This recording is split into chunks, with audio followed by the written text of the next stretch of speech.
Subscribe करें हमारे channel exam शिक्षा को और ऐसी लेटेस्ट अपडेट के लिए बेल आइकन को प्रेस करना ना भूलें।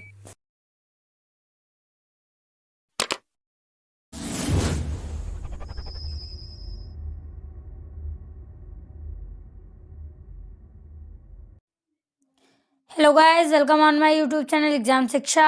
आई hope all you fine guys. आज का जो टॉपिक है वो हम आपको बताने वाले हैं समतापी जीव और विषमतापी जीवों के बारे में बताएंगे। तो उससे पहले जो गाइस हमारे चैनल पे पहली बार विजिट कर रहे हैं वो चैनल को सब्सक्राइब करें, साथ ही में बेल आइकन को प्रेस करना ना भूलें ताकि वीडियो की हर नोटिफिकेशन आपको आसानी से मिलती रहे। तो हम बढ़ते हैं। आज का जो हमारा टॉपिक है, हमने पहले ही बताया है कि विषमतापी जीव और समतापी जीवों के बारे में हम आज आपको बताने वाले हैं। अब हम बात करते हैं समतापी जीवों की, जिसे हम वार्म ब्लड एनिमल के बारे में भी कह सकते हैं, क्योंकि मानव भी क्या है, एक प्रकार का जंतु ही है जो कि समतापी जीवों के अंतर्गत आता है। समतापी जीवों का मतलब होता है कि इसके अंतर्गत ऐसे जीव आते हैं जिनके शरीर का टेम्परेचर वातावरण के साथ नहीं बदलता है, जिसका टेम्परेचर वातावरण के साथ चेंज नहीं होता है। उस प्रकार के जीवों को हम समतापी जीवों के अंतर्गत रखते हैं। तो हम बात कर रहे हैं समतापी जीवों में, जिसके अंतर्गत उसको हम हिंदी में कहते हैं उष्ण रक्तीय जीव, जिसका टेम्परेचर वातावरण के अनुसार परिवर्तित ना हो। जैसे कि एग्जाम्पल में हम ले सकते हैं, उसके अंतर्गत आते कौन से हैं, स्तनधारी और पक्षी वर्ग आता है। स्तनधारियों की अगर हम बात करें तो स्तनधारी में तो मनुष्य भी आता है, जो बच्चे को जन्म देता है और अपना दूध पिलाता है। वो जीव जंतु किसके अंतर्गत आते हैं, स्तनधारी के अंतर्गत आते हैं। के अंतर्गत आता है मनुष्य। अब आप देख लीजिए, भारत एक विविधताओं का देश है, आप सभी को पता है। भारत में ही जलवायु की भी विविधता पाई जाती है। जैसे मेघालय वाला एरिया, पूर्व का जो एरिया है, वहाँ पे बहुत अधिक बारिश होती है, 100 सेंटीमीटर से भी अधिक बारिश होती है। अब आप उत्तर वाला एरिया देखेंगे, हिमालय वाला पार्ट, जम्मू कश्मीर लद्दाख का एरिया, वहाँ पे माइनस में टेम्परेचर चलता है, यानी कि बहुत ही ठंडा मौसम वहाँ का होता है। और जैसे ही जैसे आप दक्षिण में जाएंगे, वहाँ का टेम्परेचर क्या है, बढ़ता रहता है। तो ऐसे जीव जिनके शरीर का टेम्परेचर वातावरण के अनुसार परिवर्तित ना हो, ऐसे जीवों को हम किसके अंतर्गत रखेंगे, ऐसे जीवों को हम समतापीय जीवों के अंतर्गत रखते हैं, या उन्हें हम समतापीय जीव कहते हैं। ठीक है। जैसे कि कोई भी व्यक्ति है, अगर चाहे वो जैसलमेर जैसी गर्म जगह पे रहे, जहाँ का जो टेम्परेचर होता है वो 60 डिग्री सेल्सियस तक जाता है, फिर भी उस टाइम पे अगर उस व्यक्ति का टेम्परेचर नापा जाएगा थर्मामीटर से, तो उसका जो टेम्परेचर है वो 37 डिग्री ही रहेगा।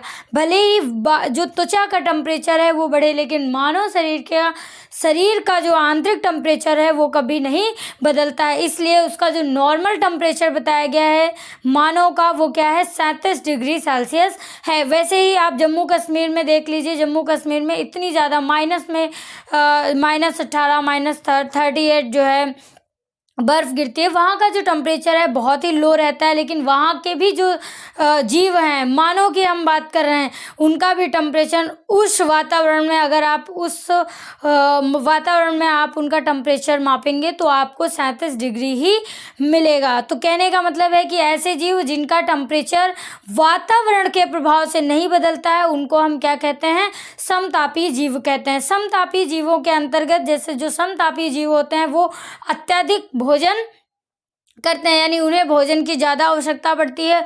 उनका जो शरीर होता है वो हमेशा गर्म रहता है। गर्म किस लिए रहता है, क्योंकि उनका टेम्परेचर क्या है, नॉर्मल है। 37 का मतलब 37 जितनी भी फिक्स है जिन जीवों की, ठीक है। तो ऐसे जीव कहे जाते हैं, समतापी जीव कहे जाते हैं, जिसके अंतर्गत स्तनधारियों में वो जंतु आते हैं जो अपने बच्चों को जन्म देते हैं और उन्हें स्तनपान कराते हैं। ऐसे जंतुओं को हम स्तनधारी कहते हैं। और पक्षियों का भी जो टेम्परेचर है वो क्या रहता है, नॉर्मल रहता है, यानी एक फिक्स टेम्परेचर होता है। इसलिए उनको भी समतापी जीवों के अंतर्गत रखा गया है। पक्षी के जो पंख होते हैं वो शरीर के तापमान को संतुलित बनाए रखने के लिए होते हैं। अब पक्षियों के जो पंख होते हैं वो क्या होते हैं, उड़ने के लिए भी होते हैं, लेकिन वो उड़ना उनका क्या है, सेकेंडरी काम है। पहला कार्य क्या होता है, अपने शरीर का, उस पक्षी के शरीर का जो तापमान है, टेम्परेचर है, उसको क्या करना, उसके संतुलन को बनाए रखना, गर्मी को शरीर में बनाए रखना, ये पंखों का काम होता है। तो समतापी जीवों में पहली चीज, उनको भूख ज़्यादा लगती है, उन्हें जल ज़्यादा भोजन की आवश्यकता होती है, वे उनका जो टेम्परेचर है वो वातावरण के अनुसार चेंज नहीं होता है। ऐसे जीवों को हम क्या कहते हैं, समतापी जीव कहते हैं। अब हम बात कर लेते हैं विषमतापी जीव या कोल्ड ब्लड एनिमल्स, जिनका जो रक्त होता है वो कैसा हो, ठंडा हो, इसीलिए इसको क्या बोलते हैं, शीत रक्तीय जीव। ऐसे रक्त जिनको ठंडक से ज़्यादा लगाव होता है, या यूं कह लीजिए जिनका टेम्परेचर वातावरण के अनुसार क्या होता है, बदलता रहता है, ऐसे जीवों को हम क्या कहते हैं, विषमतापी जीव कहते हैं। इसके अंतर्गत कीट आते हैं, सरीसृप आते हैं और उभयवर्ग। कीट वर्ग आप सभी को पता ही है। सरीसृप यानी कि रेंगने वाले जीव, जैसे कि आप सांप को देख लीजिए, सर्प को ज़्यादा गर्मी बर्दाश्त नहीं होती है। ठंडक के दिनों में वो आपको नॉर्मली दिखेंगे, गर्मी के दिनों में वो अपने बिल में जो भी उनकी बाम्बी होती है, जहाँ जो उनका वास स्थान होता है, वो उसमें छुप के बैठे रहते हैं। क्योंकि क्या है, अगर वो बहुत ज़्यादा धूप में रहेंगे या बहुत ज़्यादा टेम्परेचर में रहेंगे तो उनके शरीर का जो टेम्परेचर है वो बदल जाएगा, जिससे उनकी मृत्यु भी हो सकती है। सरीसृप उभयचर यानी कि ऐसे जंतु जो जल में भी रहते हैं और थल में भी रहते हैं, ऐसे जंतुओं को हम क्या कहते हैं, उभयचर। जैसे कि मेढक जब पानी में है तो उसके शरीर का टेम्परेचर क्या है, अलग है। मेढक जब थल में है यानी जमीन पे है तो उसका टेम्परेचर क्या है, अलग है। और मेढक जब जमीन के अंदर छुप के बैठा रहता है ना, मेढक के 3 वास स्थान होते हैं, आपको पता है। मेढक 3 प्रकार से अलग अलग जगह से श्वसन क्रिया भी करता है। जैसे कि जल में रहने पे वो गलफड़ों द्वारा श्वसन करता है, गिल्स के माध्यम से। थल में रहने पर वो फेफड़ों द्वारा श्वसन करता है, जैसे कि हम लोग लंग्स के माध्यम से श्वसन करते हैं। और जब वो जमीन में होता है यानी मिट्टी में बैठता है तो वो अपनी त्वचा के माध्यम से क्या करता है, श्वसन करता है। तो उभयचर भी किसके अंतर्गत आते हैं, उभयचर जो है विषमतापी जीवों के अंतर्गत आते हैं।